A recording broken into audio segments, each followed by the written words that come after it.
कार्तिक मास सेवा की जय, नियम सेवा मास की जय। जय जय श्री राधे श्याम। हरे कृष्ण।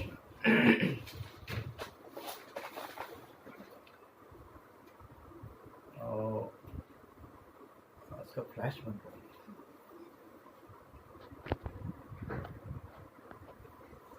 श्रील प्रभुपाद की जय। आप सभी को कार्तिक मास नियम सेवा मास की विशेष शुभकामनाएं और दीपावली महामहोत्सव की विशेषकर आप सभी को शुभकामनाएं।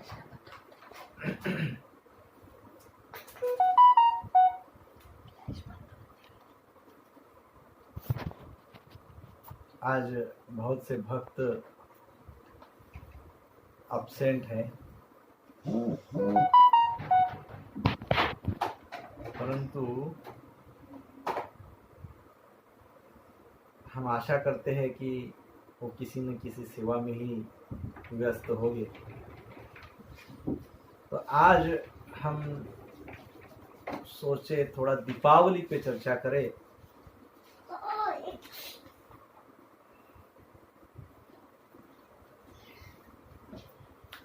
हम वर्षों से दीपावली महोत्सव को मनाते हैं, सेलिब्रेट करते हैं। दीपावली शब्द का अर्थ क्या है?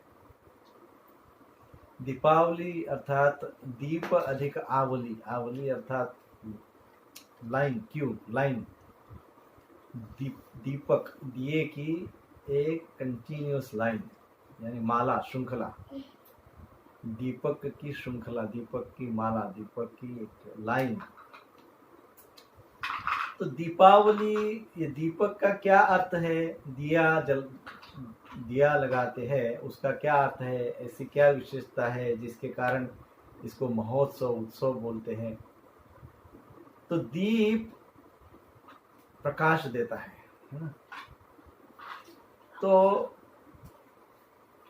दिया लगाने से अंधकार दूर होता है ना। हम दीपक जलाते हैं, दीपक लगाते हैं, तो उससे अंधकार दूर होता है। तो अंधकार अर्थात इग्नोरेंस, अज्ञान दूर होता है। तो दीपक लगाने से अज्ञान कैसे दूर होता है? अज्ञान कैसे दूर होता है?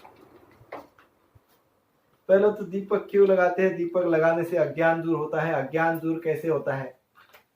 दिया लगाने से अज्ञान कैसे दूर होता है? और यदि होता है तो उसको फेस्टिवल क्यों बोलते हैं? उसको फेस्टिवल, उसको महोत्सव क्यों मनाते हैं? उसको त्योहार के रूप में क्यों मनाया जाता है? तो हम इन सभी बातों की चर्चा करेंगे। तो प्रमुखता जो दीपावली का उत्सव मनाया जाता है, उसमें पहला जो दिन होता है, प्राय धनत्रयोदशी से शुरुआत होती है। धनत्रयोदशी, फिर लक्ष्मी पूजन अर्थात दीपावली, उसके पश्चात बलि प्रतिपदा है ना। ये 3 प्रमुख होते हैं। उसी दिन भाई दूज उसके दूसरे दिन, दूज यानी बीज, प्रतिपदा के दूसरे दिन। पहला दिन धनत्रयोदशी, दूसरा दिन लक्ष्मी पूजन, तीसरा दिन बलि प्रतिपदा और चौथा दिन भाई दूज। इस प्रकार से प्रमुखता ये 4 दिन होते हैं। तो ये प्रत्येक दिवस का बहुत महत्व है।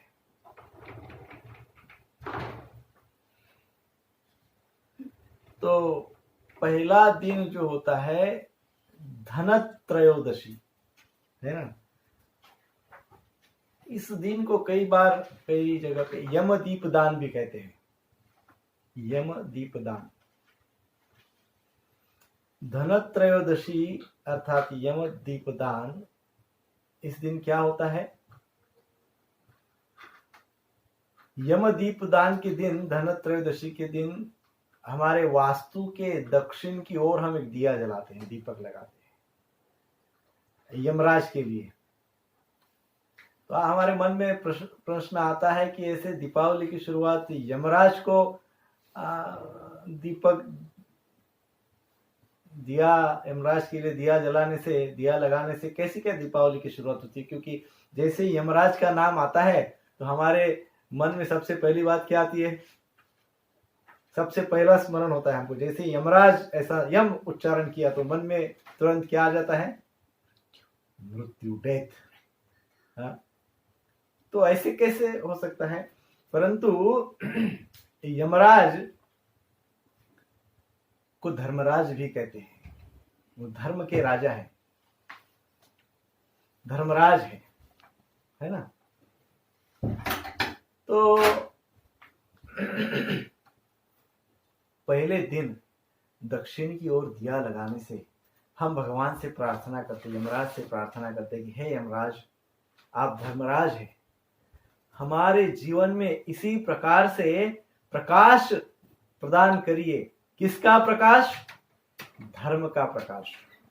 अर्थात हमारा जीवन धर्म पे आधारित हो, हमारे जीवन में धार्मिक कार्य होता रहे, हम सारे संसार को धर्म के मार्ग पे चलने के लिए प्रवृत्त करें।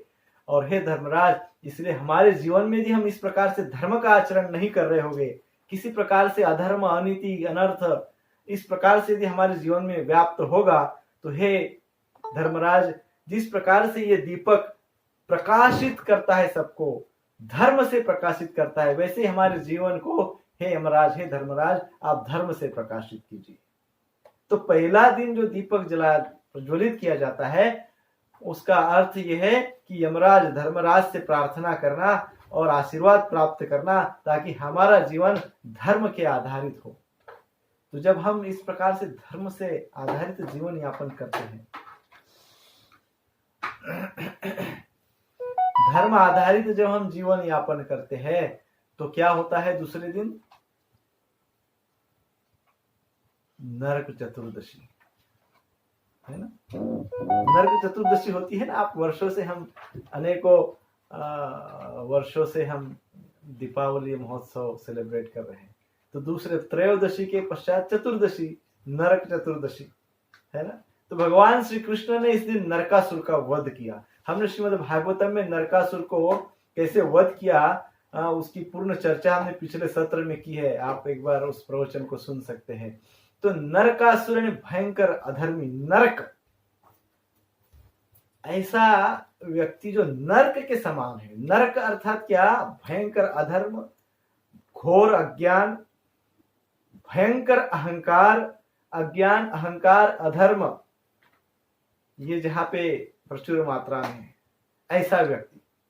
तो दूसरे दिन नरक चतुर्दशी है, अर्थात पहले दिन हमने भगवान से प्रार्थना की है भगवान हमारा जीवन धर्म से प्रकाशित करे, और जब जीवन धर्म से प्रकाशित होगा तो दूसरे दिन अधर्म के रास्ते पे चलने वाले जो नरकासुर है, यानी जो हमारे जीवन में ऐसे व्यक्ति, ऐसे विषय, ऐसे वस्तुएं या ऐसा समय यदि आता है जो नरकासुर के समान यानी अधर्म के समान है, तो हे भगवान उसको आप नष्ट कर दीजिए। पहले तो हमको धर्म का प्रकाश प्रदान कीजिए, फिर हमारे अंदर यदि उसके पश्चात भी कुछ अधर्म बचता है, नरकासुर के कुछ आसुरी प्रवृत्ति हमारे अंदर बचती है, तो हे भगवान वो आसुरी प्रवृत्ति को, अहंकार को, अंधकार को, अज्ञान को मिटा दीजिए। इसलिए दूसरे दिन नरक चतुर्दशी के दिन दूसरा दिया प्रज्वलित करते हैं। तो हमारे जीवन में अधर्म नष्ट हो जाता है, पाप नष्ट हो जाता है, नरकासुर जैसे जो भी हमारे जीवन में फैक्टर्स है वो सारे नष्ट हो जाते हैं। जब अधर्म नष्ट हो जाएगा, धर्म की प्राप्ति होगी, और अधर्म नष्ट हो जाएगा तो धीरे धीरे हम आचरण से, बुद्धि से, स्वभाव से, विचारों से सात्विक होगे, शुद्ध होगे, प्योर होगे। तेज बुद्धि, सात्विक बुद्धि हमको प्राप्त होगी, शुद्ध भाव हमको प्राप्त होगा, प्रेम भाव हमको प्राप्त होगा, मन हमारा पवित्र हो जाएगा, शरीर हमारा शुद्ध हो जाएगा। इस प्रकार से ये सब हमको प्राप्त होगा। और ये सब प्राप्त होना, इसी को तो धन कहते हैं, इसी को तो धन कहते हैं। और फिर लक्ष्मी जी की पूजा होती है दीपावली के दिन, अमावस्या के दिन, है ना। चतुर्दशी के पश्चात अमावस्या, अमावस्या के दिन लक्ष्मी जी की पूजा होती है, ऐश्वर्य की पूजा होती है। तो ऐश्वर्य कौन सा प्राप्त हुआ है हमको 2 दिन में? हमारे अंदर का अंधकार, अज्ञान, पाप नष्ट हुआ, और हमको धर्म की प्राप्ति हुई पहले दिन, दूसरे दिन पाप नष्ट हुआ। और यही हमारा ऐश्वर्य है, यही लक्ष्मी का एक विशेष स्वरूप है। और इसलिए ऐसे लक्ष्मी जी को अमावस्या के दिन हम पूजा करते हैं। तो कई बार मन में प्रश्न आता है कि ये फेस्टिवल अमावस्या को ही क्यों ऐसे मनाया है, अमावस्या को ही क्यों ये होता है? तो इसका फिलोसॉफिकल रीजन, तात्विक कारण, तत्वतः कारण है कि हम देखते हैं चंद्र सूर्य से प्रकाश लेता है, चंद्र सूर्य से प्रकाश लेकर उस प्रकाश को परावर्तित करता है, यानी रिफ्लेक्शन। तो कई बार हम यह शास्त्र में पढ़ते हैं कि चंद्र ये मन का अधिष्ठाता है, माइंड, मन का देवता है चंद्र। और चंद्र के क्या करता है? सूर्य से प्रकाश लेके रिफ्लेक्ट करता है। तो ये मन भी क्या करता है? संसार से अनेकों विचार लेता है, अनेकों संस्कार लेता है और उसको रिफ्लेक्ट करता है। तो मन क्या है? It's a reflection of material thoughts, mostly ज्यादातर सांसारिक और भौतिक और इस प्रकार से अशुद्ध विचारों का एक रिफ्लेक्शन हो जाता है। परंतु अमावस्या के दिन तो चंद्र दिखता ही नहीं, चंद्र दर्शन ही नहीं होता है, चंद्र का दर्शन नहीं होता है। इसका अर्थ क्या है कि दीपावली के दिन हमारे अंदर जो भी मटेरियल रिफ्लेक्शंस है, भौतिक भाव है, जो हमारे सांसारिक भाव है, वो सारे क्या हो जाते हैं, जिस प्रकार से चंद्र दृष्टि क्षेप में नहीं होता है, उसी प्रकार से ये सारे उस दिन भौतिक, सांसारिक और अशुद्ध भाव, अशुद्ध विचार उस दिन नष्ट हो जाते हैं, वो दिखते नहीं है, लुप्त हो जाते हैं। क्यों लुप्त हो जाते हैं? क्योंकि उस दिन कौन से विचार प्रज्वलित हो गए हैं? धर्म के आधारित विचार प्रज्वलित हुए, प्रेम के आधारित विचार प्रज्वलित हुए, उत्साह के विचार प्रज्वलित हुए। तो इसलिए भौतिकता, स्वार्थ, लोभ, काम, क्रोध, लोभ, मोह, मद, मत्सर, भय, ये सारे के सारे विचार उस दिन, जैसे अमावस्या का चंद्र लुप्त होता है, वैसे ये सारे विचार उस दिन लुप्त हो रहते हैं। और उस दिन विचार यदि कोई रहते हैं तो धर्म के विचार, प्रेम के विचार, भक्ति के विचार, सहकार्य के विचार, अपनत्व के, अपनेपन के विचार उस दिन जागृत होते हैं। और इसीलिए उस दिन लक्ष्मी जी प्रसन्न होती, क्योंकि जहां पे काम, क्रोध, लोभ, मोह, मद, मत्सर है, उस जगह पे लक्ष्मी नहीं रह सकती है। जहां कलह है, इन सब से कलह उत्पन्न होता है, जहां कलह होता है, लक्ष्मी जी वहां पे प्रवेश नहीं करती है। तो जहां धर्म है, धर्म क्या है? सबसे बड़ा धर्म है हमारा। धर्म का दूसरा शब्द क्या है? धर्म का ही एक सब्स्टिट्यूट, दूसरा शब्द धर्म को कहते हैं प्रेम। तो प्रेम ही धर्म है, धर्म ही प्रेम है। भगवान से प्रेम सर्वोपरि है, भगवत प्रेम सर्वोपरि है। तो प्रेम भाव जहां पे है, भगवत प्रेम का भाव जहां पे है, एक दूसरे के प्रति सहकार्य का भाव है, जहां पे निस्वार्थ है, जहां पे उत्साह है, वहां पे लक्ष्मी जी आती है। पद्म पुराण में वर्णन है कि दीपावली के दिन लक्ष्मी जी क्या करती है? प्रत्येक घर में जा जाके देखती है। संध्या समय प्रत्येक घर में जाके देखती है, प्रत्येक घर में। घर में स्वच्छता है क्या? हम लोग देखते हैं, हम घर की सब बहुत अच्छी स्वच्छता करते हैं, परंतु स्वच्छता केवल एक्सटर्नल नहीं होनी चाहिए, इंटरनल भी होनी चाहिए। बाहरी स्वच्छता तो ठीक है, लेकिन आंतरिक स्वच्छता भी बहुत आवश्यक है। तो जो घर स्वच्छ दिखता है, जो घर स्वच्छ दिखता है, जहां उत्साह लगता है, जहां पवित्रता लगती है, उस घर में लक्ष्मी जी तो भौतिक रूप में वास करती है, परंतु सूक्ष्म रूप में, दिव्य रूप में, आध्यात्मिक रूप में लक्ष्मी जी हमारे मन में वास करती है। कब? जब लक्ष्मी पूजन के दिन, दीपावली के दिन हमारा मन शुद्ध, पवित्र, शांत रहे। तो आंतरिक शुद्धता भी बहुत आवश्यक है। तो पद्म पुराण के अनुसार लक्ष्मी जी आती है, प्रत्येक घर में जाकर देखती है, एट द सेम टाइम प्रत्येक के मन में झांक कर देखती है कि इसके मन में चल क्या रहा है। और ऐसे समय लक्ष्मी पूजन करना चाहिए। अब लक्ष्मी जी, आपको यदि ऐसे लगता है, हमको यदि ऐसे लगता है कि लक्ष्मी जी आए, हमारे घर में रहे, हमारे मन में, हमारे चित्त में रहे, और केवल दीपावली के दिन ही न रहे, हमेशा के लिए रहे, तो लक्ष्मी जी का नित्यवास कहां पे होता है? लक्ष्मी जी का नित्यवास कहां होता है? लक्ष्मी जी का नित्यवास भगवान विष्णु के साथ ही होता है। भगवान विष्णु के साथ ही, जहां भगवान विष्णु को देखती है, लक्ष्मी जी वहां पे स्थित हो जाती, स्थिर हो जाती है। तो इसलिए दीपावली के दिन हम पूजा करते हैं, परंतु निश्चित ही हमने क्या करना चाहिए? हमने भगवान विष्णु की पूजा करनी चाहिए, भगवान विष्णु जी के साथ लक्ष्मी जी की आराधना करनी चाहिए, तब लक्ष्मी जी वहां पे स्थित हो जाती है। तो यह लक्ष्मी पूजन का विशेष दिन होता है। उस दिन लक्ष्मी जी हमारे घर में भी वास करती है। बहुत से लोग तो लक्ष्मी जी को अपनी तिजोरी में बंद करना चाहते हैं, वो तो कपाट खोलते, तिजोरी खोलते, उसकी पूजा करते, उसमें बंद रखते हैं।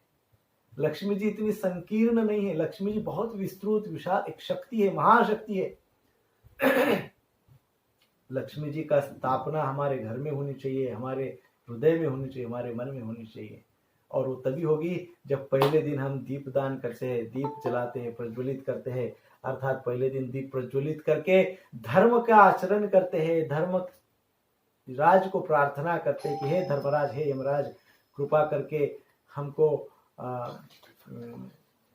धर्म आधारित शिक्षा, धर्म आधारित जीवन प्रदान करें।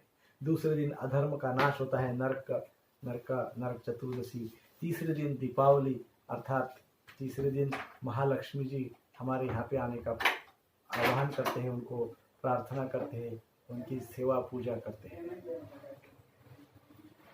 हरे कृष्ण कृष्ण कृष्ण हरे हरे, हरे राम राम राम हरे हरे। तो इस प्रकार से दीपावली के दिन क्या करना चाहिए? दीपावली के दिन हमारा जो ऐश्वर्य है वो लक्ष्मी जी की कृपा है, भगवान विष्णु की कृपा है। क्योंकि लक्ष्मी जी भगवान के बिना कभी कृपा नहीं करती है। जहाँ पे भगवान की कृपा होती है वहीं लक्ष्मी जी की कृपा होती है। तो दीपावली के दिन भगवान की कृपा होती है, लक्ष्मी जी की कृपा होती है। तो दीपावली के दिन हमारे संपूर्ण गुरु परंपरा के आधारित होकर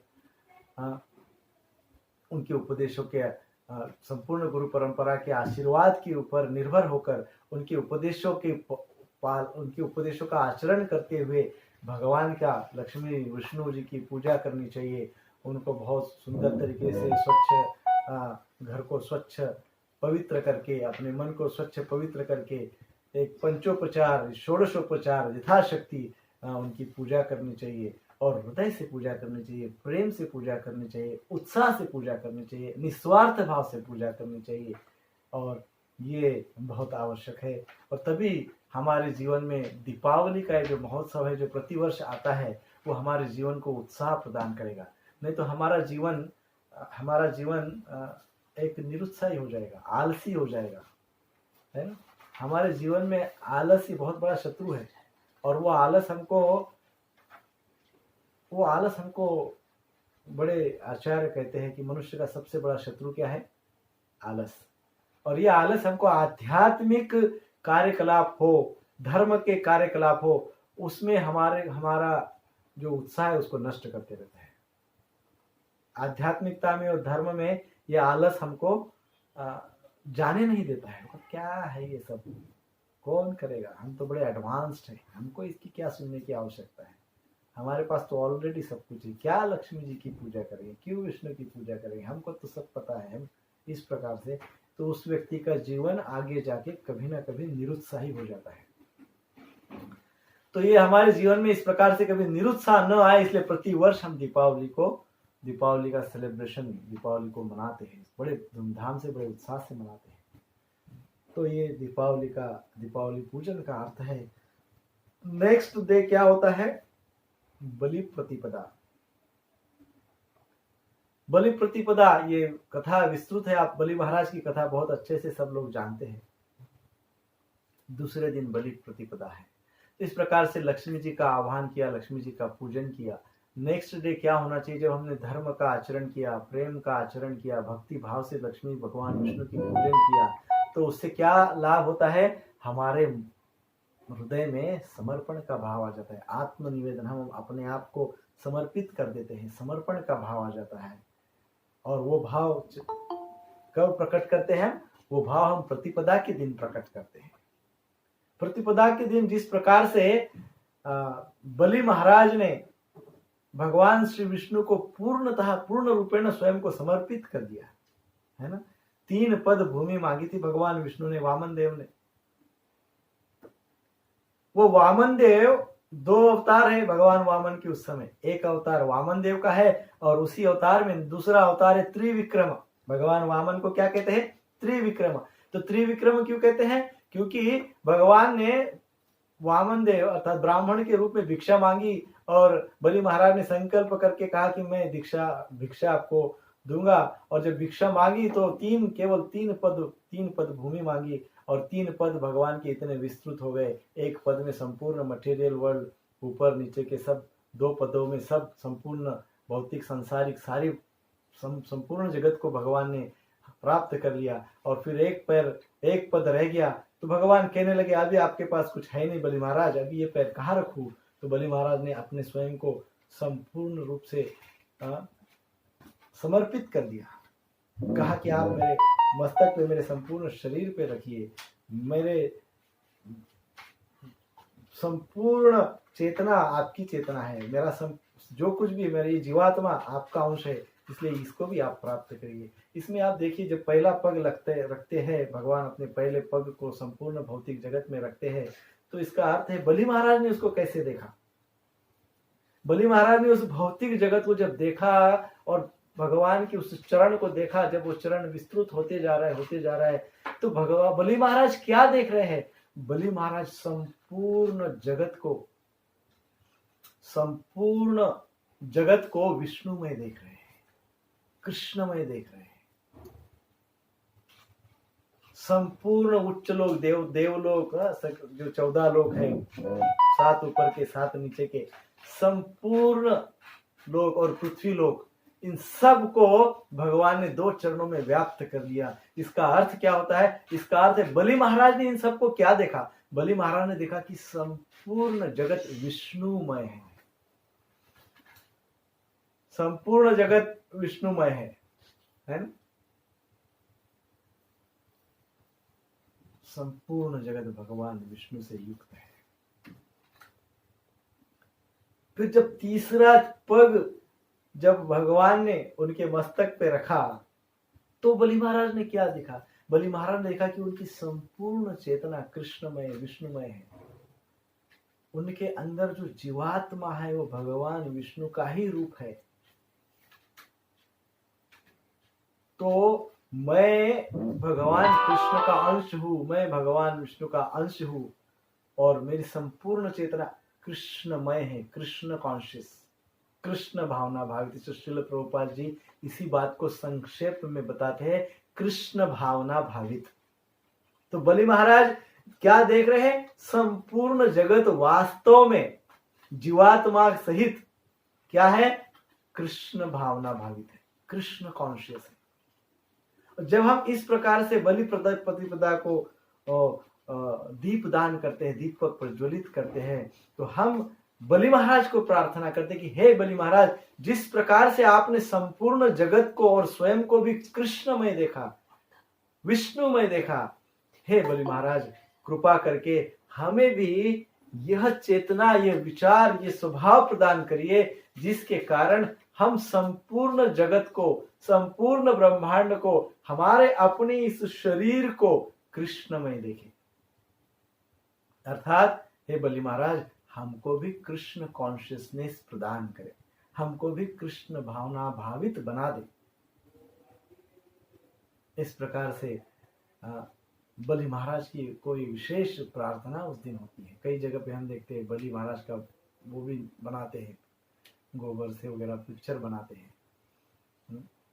सो बलि प्रतिपदा, कृष्ण कॉन्शियस होने की विशेष प्रार्थना उस दिन होती है। और अब हम कृष्ण कॉन्शियस हो सकते हैं, क्योंकि पहले 3 दिन तक हमने क्या किया। पहले दिन तो धर्म को प्राप्त करने के लिए यमराज को प्रार्थना की। दूसरे दिन भगवान कृष्ण को प्रार्थना की, उन्होंने क्या किया, अधर्म को नष्ट किया, नरकासुर को नष्ट कर दिया। तो भगवान कृष्ण को प्रार्थना की कि हे कृष्ण, हमारे अंदर भी जो नरकासुर, जो अधर्म है, उसको नष्ट कर देवे। और इसलिए नरक चतुर्दशी का पूजन किया। तीसरे दिन इस प्रकार से धर्म की प्राप्ति, अधर्म का नाश हुआ, तो हमारे अंदर प्रेम भाव जागृत हुआ, हमारे अंदर सेवा भाव जागृत हुआ, हमारे अंदर भक्ति भाव जागृत हुआ, है ना।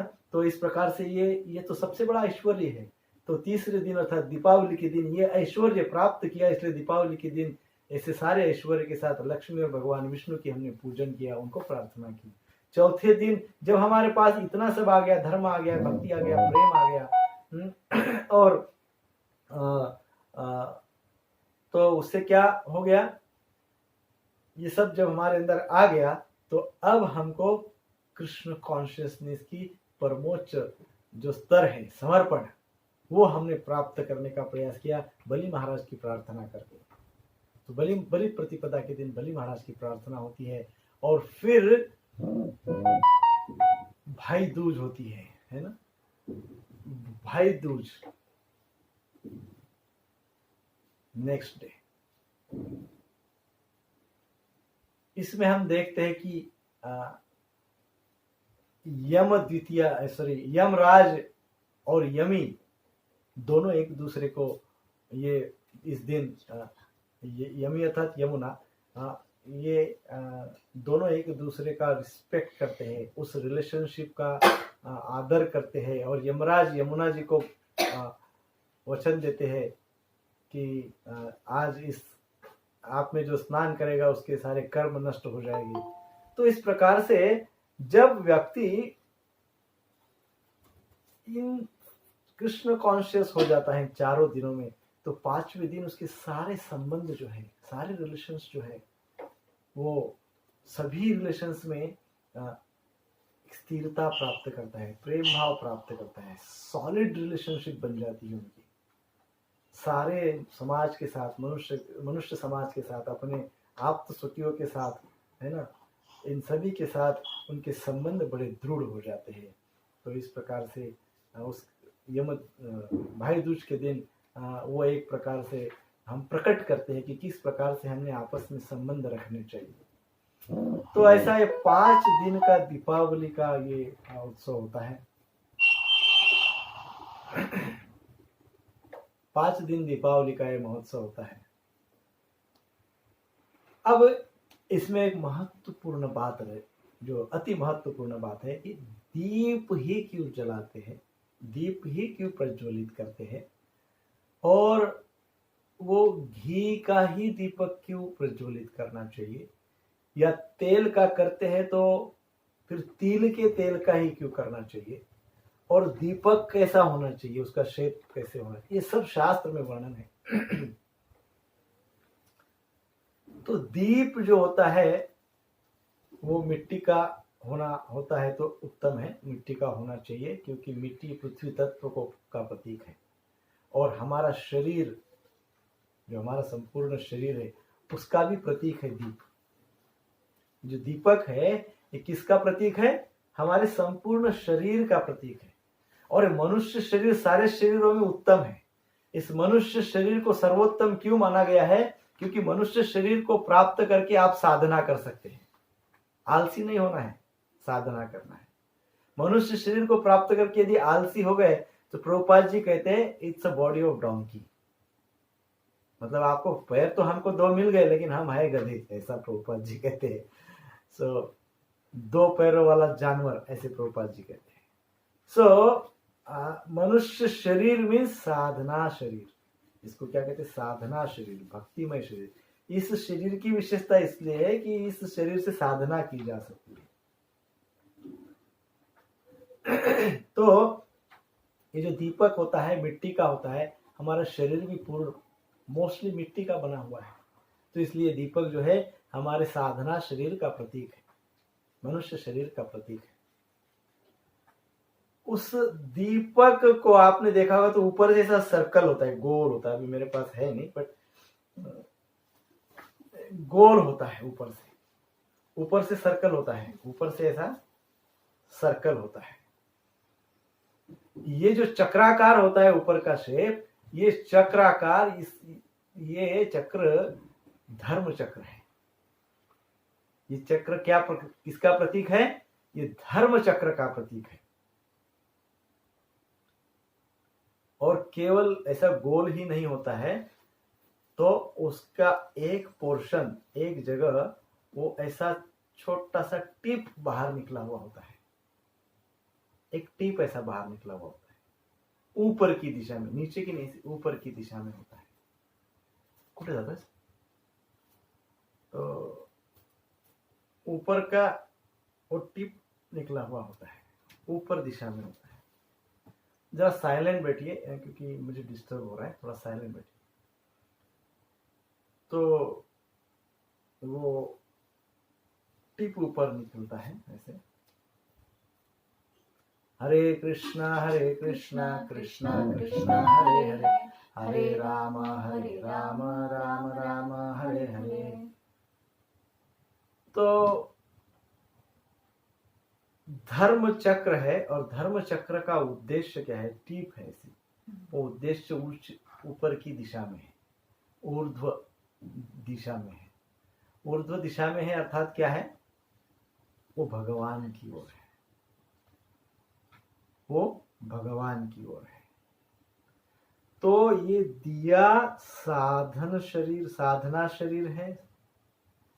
ये जो चक्र है, ये साधना शरीर जो है धर्म के चक्र पे आधारित साधना करता है, अर्थात धर्म आधारित जीवन यापन करता है। इस धर्म का उद्देश्य क्या है, दिशा क्या है, ऊर्ध्व दिशा है, अर्थात भगवत दिशा है, भगवान की ओर जाने वाला मार्ग है। तो इस प्रकार से उसका एक टिप होता है बाहर निकला हुआ छोटा सा, तो वो भगवान की ओर दिशा निर्देशित करता है। बरोबर है ना, यहां तक शायद क्लियर है बात।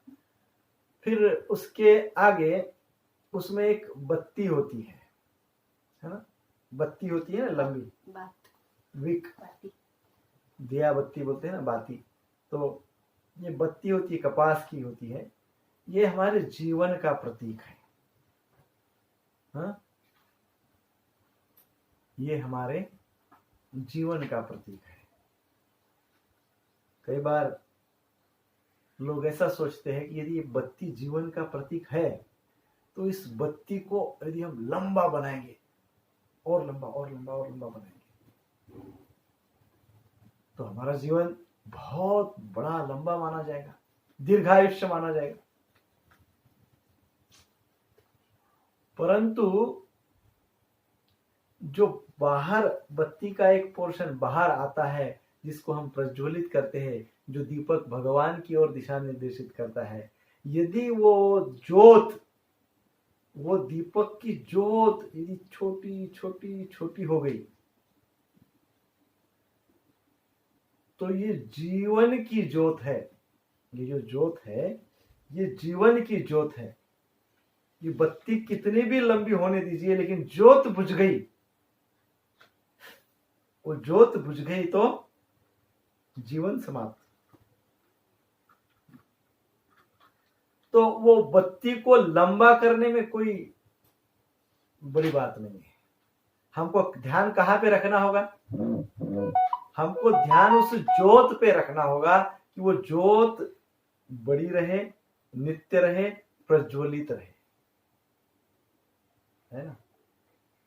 अब वो ज्योत को नित्य और बड़ी और प्रज्वलित रखने के लिए जो करना है, क्या करना होता है, ज्योत को प्रज्वलित रखने के लिए, उसको नित्य रखने के लिए क्या करना होता है, हम उसमें क्या डालते हैं, घी डालते हैं।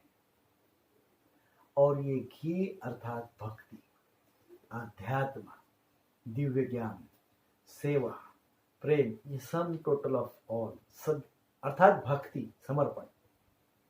वो घी अर्थात समर्पण। कई बार लोग तेल डालते हैं, लेकिन हमने कहीं पढ़ा है कि तेल जो है यदि डालना है तो तिल का तेल डाल सकते हैं, मूंगफली का तेल न डालें। क्योंकि मूंगफली, ग्राउंडनट्स, इसका तेल क्यों नहीं डालना चाहिए, कि मूंगफली कहां से आता है, वो जमीन के अंदर से आता है, वो जमीन के अंदर से आता है, अर्थात अंधकार से आता है। अर्थात हम अपने जो भाव है, अपना जो भक्ति भाव नहीं होता है, वो फिर अंधकार वाला भाव होता है, इग्नोरेंस, अज्ञान वाला भाव होता है, ज्ञान वाला भाव नहीं होता है। तो वो जो तेल हम डालते हैं वो तो भाव है, तो कौन सा भाव हो जाता है, वो जो जमीन के अंदर क्या है, इनसाइड द अर्थ, वो क्या है, अंधकार है। तो इसलिए उसका जो सिंबॉलिक मीनिंग है, इसलिए मूंगफली का तेल से भगवान को ऑफरिंग नहीं करना चाहिए, दिया नहीं जलाना चाहिए। तिल का तेल से दिया जलाना चाहिए। तो तिल का तेल देखिए, जैसे श्राद्ध पक्ष होता है, तिल एक तो ऊपर की दिशा में उगता है, जमीन के ऊपर उगता है, और तिल की यदि आपने ये देखी होगी, उसकी जो फली होती है जिसमें तिल बने रहते हैं, उसकी ऊर्ध्व दिशा होती है, ऐसी दिशा में आती है ना, ऐसे पेड़ के ऐसे ऊपर की दिशा में आती है। एक तो बात ये है। दूसरी बात, हम तिल को श्राद्ध पक्ष में भी तिल तर्पण करते हैं। तिल का बड़ा महात्म्य बताया गया है। अपने पूर्वजों की पूजा अर्चना करने के लिए तिल का उपयोग किया जाता है। पिंड दान वगैरह करते हैं, तिल का उपयोग किया जाता है। तो जब हम पूर्वजों के लिए तिल का उपयोग करते हैं तो उसका अर्थ ये होता है कि हम अपने जो पूर्वजों के जो हमारे पूर्वजों ने जो हमको ज्ञान बताया है, हमारे पूर्वजों ने जो हमको विशेष प्रकार की हमारे ऊपर आशीर्वाद और कृपा बनाई है, और वो जो हमको उन्होंने ज्ञान दिया है, उन ज्ञान का आदर करते हुए उनके बताए हुए मार्ग पे हम चलेंगे। उनके बताए हुए मार्ग पे हम चलेंगे, उसको अपने जीवन में हम उसको अपने जीवन में आचरण करेंगे, है ना। एक तो हम दो प्रकार की परंपराएं होती है। एक होती है हमारे पूर्वजों से चलती आ रही परंपरा, अर्थात पिताजी, दादाजी, परदादाजी, इस प्रकार से हमारे पूर्वजों से चलती आ रही है परंपरा। और दूसरी एक परंपरा होती है हमारे गुरुदेव से आई हुई परंपरा। हमारे गुरुदेव, उनके गुरुदेव, उनके गुरुदेव, परम गुरुदेव, परमेष्ठी गुरुदेव, और इस प्रकार से वो परंपरा जाती है भगवान तक। तो दो परंपरा हम फॉलो करते हैं, दो परंपरा को हम मानते हैं, दो परंपराओं के उपदेशों का हम आचरण करते हैं। इसलिए तिल दो प्रकार के होते हैं, ब्लैक एंड व्हाइट, है ना। तो जब हम तिल का तेल अर्पण करते हैं, तिल का तेल डालते हैं और फिर उसका दीप प्रज्वलित करते हैं, तो इसका अर्थ क्या होता है कि हम ऊपर की दिशा में दीप प्रज्वलित करते हैं, अर्थात भगवान की पूजा करते हैं। हम अपने जीवन के अंधकार को मिटाना चाहते हैं। हम अपने पूर्वजों से और हमारे गुरु परंपरा से आशीर्वाद प्राप्त करते हैं। हमारे गुरु परंपरा से, गुरुदेव से उपदेश प्राप्त करके उसको जीवन में अपनाना चाहते हैं। वो उपदेश ज्योति के समान है जो अंधकार को नष्ट कर देते हैं। ओम अज्ञानतिमिरान्धस्य ज्ञानांजन शलाकया चक्षुरुन्मीलितं येन तस्मै श्री गुरुवे नमः। तो इस प्रकार से गुरुदेव क्या करते हैं, हमारे अंधकार को दूर कर देते हैं, और इसलिए वो जो प्रज्वलित करते हैं, तिल के तेल से प्रज्वलित करना चाहिए। उसका अर्थ ये होता है कि हम अपनी परंपराओं का पालन कर रहे हैं, आचरण कर रहे हैं। सबसे उत्तम है घी। घी का दीप प्रज्वलित करें। घी का अर्थ क्या होता है? घी एक तो गाय का घी, ये संपूर्ण तीनों लोकों में प्राप्त होता है, और घी ये सात्विक, शुद्ध सात्विक गुणों का प्रतीक है। घी हमारे अंदर के आध्यात्मिक शक्ति का भी भौतिक प्रतीक है। और घी जब हम भगवान को यज्ञ में भगवान को अर्पित करते हैं तो भगवान घी को प्राप्त करके प्रसन्न हो जाते हैं। तो इसलिए घी का बड़ा महात्म्य है। तो घी कैसे, घी का दीप प्रज्वलित करते हैं, उसका क्या अर्थ है? घी का दीप जो प्रज्वलित होता है उसका अर्थ है, घी कैसे बनता है वो हम देखेंगे। दूध होता है बहुत सारा, अरे हमारे पास बहुत सारा वैदिक ज्ञान है, वेदों का ज्ञान बहुत सारा है, दूध के समान 10 लीटर बहुत है। अब हम क्या करते हैं, उसमें कुछ घी डाल देते हैं। उस दूध को गर्म करके उसमें क्या करते हैं, थोड़ा दही डाल देते हैं। क्या करते हैं, थोड़ा दही डाल देते हैं और फिर उसको मथते हैं, चर्न करते हैं। तो ये जो दही है, हमारे पास बड़ा ज्ञान है, सांसारिक ज्ञान है, भौतिक ज्ञान है, आध्यात्मिक ज्ञान है, फलाने ठिकाने बहुत ज्ञान है, वैदिक ज्ञान भी है, बहुत ज्ञान है हमारे पास। बचपन से सुनते आ रहे हैं धार्मिक बातें, वो भी ज्ञान हमारे पास। परंतु जब गुरुदेव के शरण में जाते हैं, जब गुरु परंपरा से हम ज्ञान प्राप्त करते हैं, उपदेश प्राप्त करते हैं, थोड़े ही उपदेश होते हैं, गुरु परंपरा से हम उपदेश प्राप्त करते हैं, वो दही के जैसे हैं। वो हमारे अंदर जो प्रचंड इतना सारा ज्ञान है, उसमें गुरुदेव से प्राप्त हुए जो उपदेश है वो दही जैसे, इतने उपदेश होते हैं, वो उपदेश दही जैसा काम करते हैं। और वो हम उस दूध में, हमारे ज्ञान में वो गुरुदेव के उपदेश डालते हैं, और फिर उसका आचरण करते हैं। मेन बात यह है, मुख्य बात, प्रमुख बात क्या है, हम उसका आचरण करते रहते, क्या करते हैं, उन आचरण करके उसका मंथन करते रहते हैं ना, मथते हैं उसको, सारे मिश्रण को मथते हैं। तो मथते हैं तो क्या करते हैं, हम गुरु परंपरा, गुरुदेव जी, श्रील गुरुदेव जी ने जो हमको उपदेश दिए हैं उन उपदेशों का आचरण करना, अर्थात मथना। मथना किसको बोलते हैं, श्री गुरुदेव के उपदेशों का आचरण करना है। श्री गुरुदेव के उपदेशों का आचरण करना, उसको मथना कहते हैं।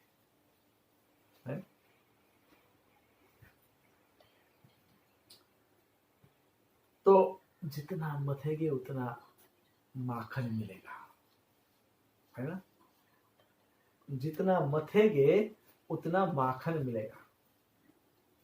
हरे कृष्णा कृष्णा कृष्णा हरे हरे, हरे राम राम राम हरे हरे, हरे कृष्णा कृष्णा कृष्णा हरे हरे, हरे राम राम राम हरे हरे, हरे कृष्णा कृष्णा कृष्णा हरे हरे, हरे राम राम राम हरे हरे। तो गुरु परंपरा की उपदेश क्या है, प्रमुख उपदेश। दही कितना डालते हैं हम, 1 चम्मच 2 चम्मच। तो गुरु परंपरा के कुछ प्रमुख उपदेश है, जैसे 4 नियमों का पालन, है, 4 नियमों का पालन, और उसके साथ रोज भगवान के नाम का जप, फिर साथ ही साथ धाम यात्रा, वैष्णव सेवा, धाम, रोज मंथन तो रोज करना चाहिए। तो ये मथना तो रोज पड़ेगा, तो रोज हम इसका आचरण करते हैं, रोज आचरण करते हैं। तो इस प्रकार से वो घी उत्पन्न होता है। मतलब जितना मथते जाएंगे उतना घी उत्पन्न हो जाएगा, मतलब माखन उत्पन्न होगा। और फिर उस मक्खन को क्या करना होता है, उस मक्खन को गरम करके घी बनाना होता है ना।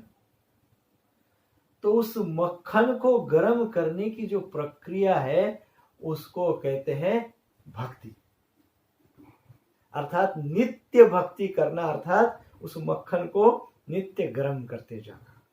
और भक्ति से वो घी बन जाता है, मक्खन का घी बन जाता है।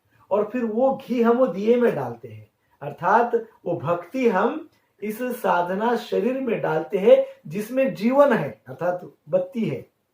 लेकिन उस जीवन को दिव्य बनाने के लिए, प्रज्वलित प्रकाशमय ज्ञानांजन शलाकया, ज्ञान का प्रकाश यदि उस जीवन में चाहते हैं तो उसको हम प्रज्वलित करते हैं, और वो भगवान की ओर उसकी ज्योत रहती है, कृष्ण की ओर उसकी ज्योत रहती है।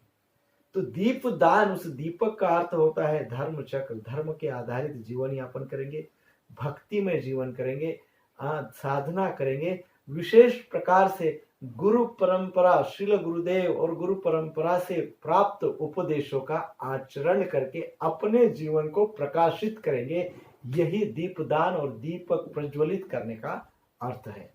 और हम विशेषकर दीपावली के अवसर पे इस भाव से ही हम दीपदान कहो या ये 5 दिन का दीपावली का जो महामहोत्सव है, इस महोत्सव को हम मनाएंगे। और विशेष जो हम देखते हैं कि जितना प्रेम भाव हो रहेगा उतना हमारे अंदर, जितना भक्ति भाव रहेगा, भगवान की कृपा प्रकाश के माध्यम से हमारे जीवन में बनी रहेगी, और उतना हमारा जीवन प्रकाशमय रहेगा। जितना जीवन ज्योत जलती रहेगी, जितना घी रहेगा उतनी जो जीवन ज्योत जलती रहेगी, अर्थात जितनी भक्ति रहेगी उतनी ज्योत प्रज्वलित रहेगी, उतना जीवन प्रकाशित रहेगा। तो इस प्रकार से घी कभी कम नहीं पड़ना चाहिए, घी कभी खत्म नहीं होना चाहिए। घी खत्म होगा तो बत्ती जल खत्म हो जाएगी।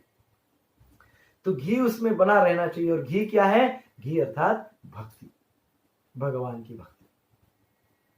तो इस प्रकार से भक्ति कैसे करते हैं, तो गुरुदेव के दिशा निर्देशन में, गुरुदेव गुरु परंपरा के उपदेशों के अनुसार भक्ति की जा सकती है। वही हमको भगवान का ज्ञान प्रदान करते रहते हैं।